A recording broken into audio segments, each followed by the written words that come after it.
Okay, so this is the God's truth. I fell into a hole for 3 weeks and now I'm back.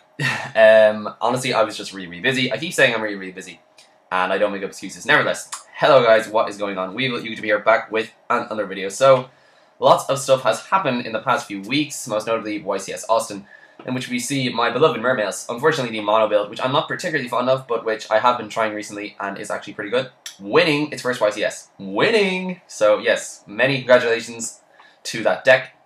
And in fact, it took a decent portion of the top 16 as well as the Fire Fists, who I believe are going to be really good in the next set. So I wouldn't actually sell your Fire Fists off if you're thinking of doing that after the Nationals or whatever event happens to be coming up. I would rather just hold on to them because they're getting the Panther guy, you can tribute and do all this crazy stuff. Nevertheless, this isn't specifically a video about mermaids. It is a video about YCS Austin in general and what it has shown us. If anything, it shows us that the format has been firmly established and, you know, Fire Fists and mermaids, at least for the moment, until we get the likes of Constellars and Evilswarms, you know, are basically the top dogs.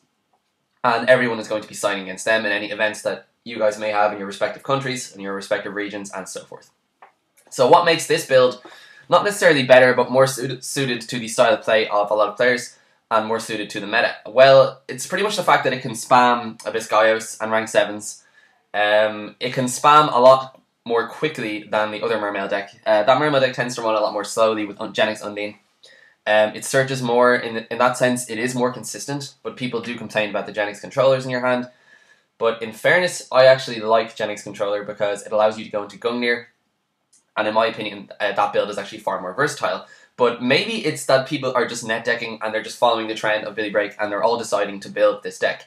And there was no actual inherent logic behind why they're doing it. That is certainly a possibility. Also, people are making excellent use out of Mermaid Abyss Gund, which previously I was the only one who noticed, or rather who used her even at 1 in the Genix Undine build. Other people seem to ignore her and they didn't even know what she did half the time when I actually dropped her with Abyss Spike. But of course in this build it is pretty much built around that. The idea is to bring out a first turn Abyss Teus.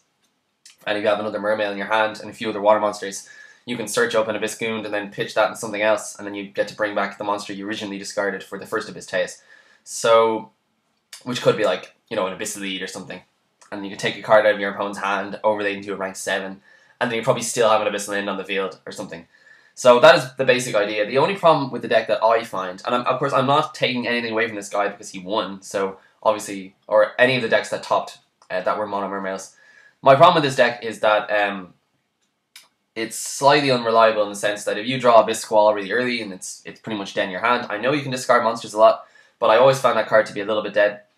The Royal Decrees I love, but it's just the fact that you will minus yourself a good bit, and I know you're setting up for graveyard plays later on. For example, if you end up discarding Megalos and Teus and Leads and stuff for all of your other monsters, and they're stuck in the graveyard, not only can your opponent Monster Reborn them and actually, you know, screw you over, but it's also the fact that if you don't end up searching an Abyss Squall, or you don't drawing an Abyss Squall, or you don't happen to go into an Abyss Gund or get one in your hand relatively quickly, then you're actually going to be in a pretty bad position.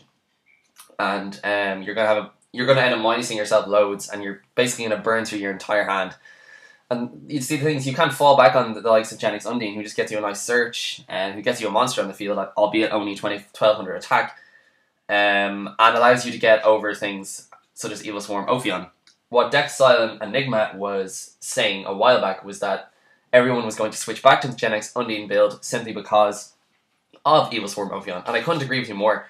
And a second reason is because of the Elemental Dragons, which are coming up soon. Nobody is going to be able to stop, you know, the sheer force of that deck because it's just so ridiculous. I had a video. I actually made like 8 takes of a discussion video about the Elemental Dragons, but I just couldn't quite get it right because I couldn't quite contain the derpiness because the deck was just so ridiculous. But I will have a video up for you soon just to get some discussion going, because it is getting closer to that time where people are looking to acquire 3 big eyes in anticipation of these crazy dragons. The best archetype by far that dragons have ever had. And that, for me, is going to be the future of the format. I said that at the moment it is mono mermaids and Fire Fists, but it is definitely going to become a battle of Evilswarms, Constellars, Elemental Dragons, as I said, monomer males, and Fire Fist, excuse me.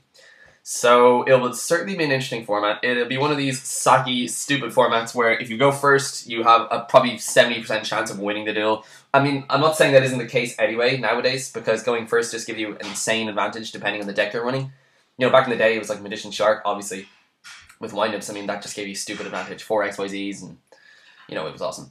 But nowadays, it's pretty much limited to the likes of a first turn Ophion, say, at least on Dueling Network. First turn Abyss Gaios is pretty annoying, depending on the deck you're playing against, and so forth. So going first definitely gives you an advantage. Also in decks that run heavy back row, there aren't that many of them nowadays.